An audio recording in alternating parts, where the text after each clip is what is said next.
वैधानिक चेतावनी। अगर आप सत्य सुनने की हिम्मत नहीं रखते तो ये वीडियो आपके लिए नहीं है।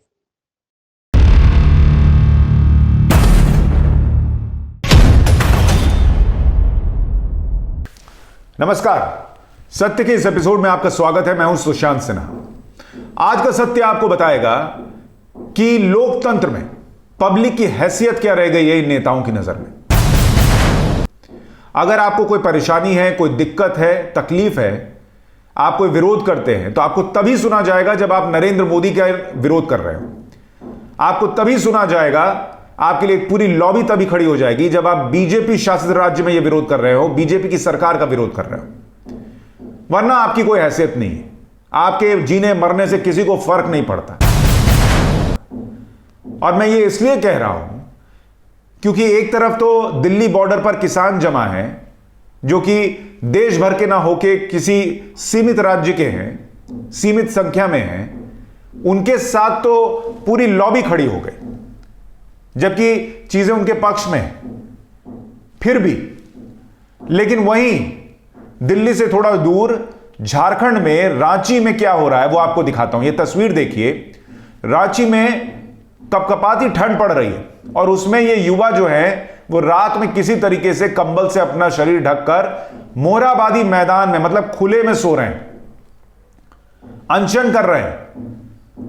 लेकिन इस युवा की वो युवा नेता भी नहीं सुनता, 50 साल का युवा नेता जो दिन भर ये बोलते थकते नहीं कि देश में बेरोजगारी है, बेरोजगारी है, बेरोजगारी है। मैं नाम राहुल गांधी का ले रहा हूं।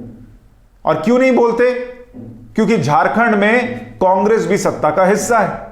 मुख्यमंत्री हेमंत सोरेन भले हैं झारखंड मुक्ति मोर्चा के, लेकिन सरकार में कांग्रेस भी है और राहुल गांधी इसीलिए बोल नहीं पाते।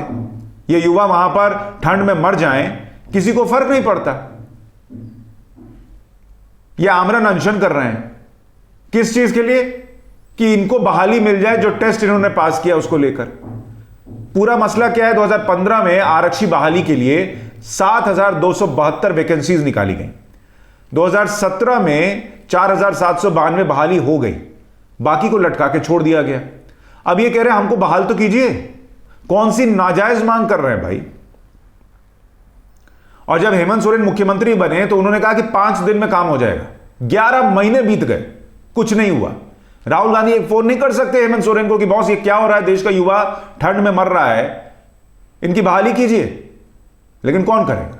कौन देखेगा? क्या फर्क पड़ता है? यही अभी इसको उठाकर आप बीजेपी शासित राज्य में कर दीजिए, देखिए क्या हंगामा होगा।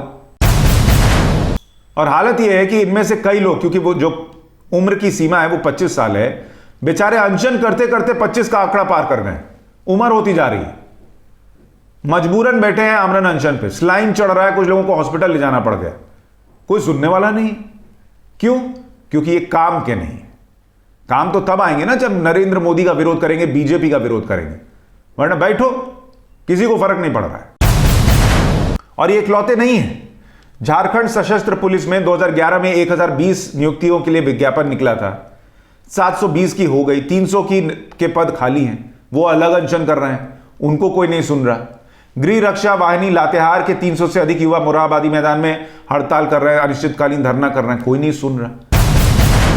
और पब्लिक की जो परेशानियां हैं उसको लेकर कांग्रेस की चिंता का जो डबल स्टैंडर्ड है, उसका एक और एग्जांपल आपको देता हूं। राजस्थान में कांग्रेस की सरकार है। जो लेटेस्ट CMIE का आंकड़ा है वो कहता है कि टॉप 5 राज्य जहां बेरोजगारी का प्रतिशत ज्यादा है उसमें राजस्थान है। लेकिन राहुल गांधी कुछ नहीं बोलते। इनफैक्ट वहां उल्टे जो कांग्रेस के लोग हैं वो नरेंद्र मोदी के बर्थडे पर पकोड़ा तल रहे थे, मतलब नरेंद्र मोदी को कोसने के लिए। अरे आपके राज्य में लोग बेरोजगार हो रहे हैं, उसका आंकड़ा बढ़ रहा है, वहां देखो ना यार, तुम किसको टारगेट कर रहे हो? 2018 में जो रजिस्टर्ड बेरोजगार थे राजस्थान में वो 1,81,151 थे।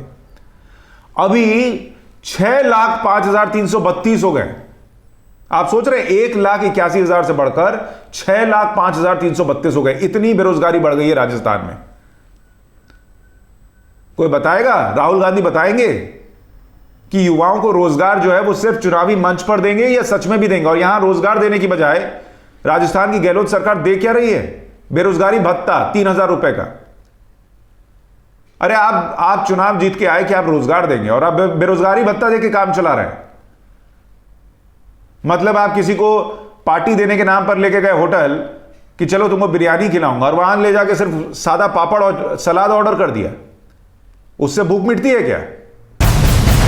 और उसमें भी दिक्कत यह है कि एक तो बेरोजगारी भत्ता टाइम पे नहीं मिल रहा, और दूसरा कि जो लिस्ट बनी हुई थी उसमें भी गड़बड़ी कर दी। तो 1 लाख बेरोजगार तो ऐसे ही लिस्ट से बाहर हो गए। अब वो दौड़ रहे हैं कि भैया मेरा नाम डाल दो, अब मुझे भी कुछ बेरोजगारी भत्ता ही सही दे तो दो, नौकरी नहीं दे रहे हो तो। लेकिन राहुल गांधी कुछ नहीं बोलते क्योंकि राजस्थान में कांग्रेस की सरकार है। झारखंड का हाल आपको मैंने बताया, बेरोजगारी का प्रतिशत वहां 8.2 है, नेशनल एवरेज से ज्यादा है। राजस्थान में 15.3 है, राहुल गांधी चुप। दिल्ली में जहां राहुल गांधी रहते हैं 12.2% बेरोजगारी का आंकड़ा है, कुछ नहीं बोलते। महाराष्ट्र में उनकी सरकार है 4.5% है, कुछ नहीं बोलते। मतलब वो बेरोजगार भी तभी काम आ सकता है जब वो नरेंद्र मोदी के खिलाफ अनशन करे। नरेंद्र मोदी तो ये कह रहे हैं कि चलो हमने उनको अपना बिजनेस स्टार्ट करने के लिए लोन दिया है, आप क्या दे रहे हैं? बेरोजगारी भत्ता। और ये सेलेक्टिव आउटरीच, सेलेक्टिव विरोध, ये कांग्रेस और राहुल गांधी का हर जगह दिख जाता है। आपको हाथरस की घटना याद होगी, वहां की बेटी के साथ कुछ गलत हुआ तो हंगामा, हाय तौबा, राहुल गांधी प्रियंका गांधी मिलने चले गए। और यहीं राजस्थान में जहां पर एनसीआरबी का डेटा कहता है कि सबसे ज्यादा रेप होते हैं, उसको लेके कोई कुछ नहीं बोलता। मतलब पब्लिक आपके काम आनी चाहिए, तभी पब्लिक का मुद्दा आपका मुद्दा है। नहीं तो पब्लिक का मुद्दा अगर आपके राज्य में हो रहा है, आपके शासित राज्य में हो रहा है, तो भाड़ में जाए पब्लिक, कोई फर्क नहीं पड़ता आप लोगों को। यह पब्लिक को सोचना चाहिए कि नेता कर क्या रहे हैं। आपके पास जब आते हैं, चलो चलो मैं तुम्हारे साथ खड़ा हूं, उससे पूछिए कि वो यही बगल में तुम्हारे राज्य में हो रहा है तो वहां क्यों नहीं खड़े हो। बीजेपी वाला ऐसा करे तो उससे भी पूछिए, कांग्रेस वाला करे तो उससे भी पूछिए, आम आदमी पार्टी वाले करे तो उससे भी पूछिए। और इस सत्य को पहचानिए कि आपको इस लोकतंत्र में अगर अपनी हैसियत बढ़ानी है तो खुद बढ़ानी पड़ेगी। इन नेताओं को बताना पड़ेगा कि हमें यूज करना बंद कर दो, हम इस्तेमाल होने के लिए नहीं बने हैं। आज के इस सत्य में इतना ही। इस वीडियो को लाइक कीजिए, शेयर कीजिए, ताकि इस सत्य से और लोग भी रूबरू हो सके। नमस्कार।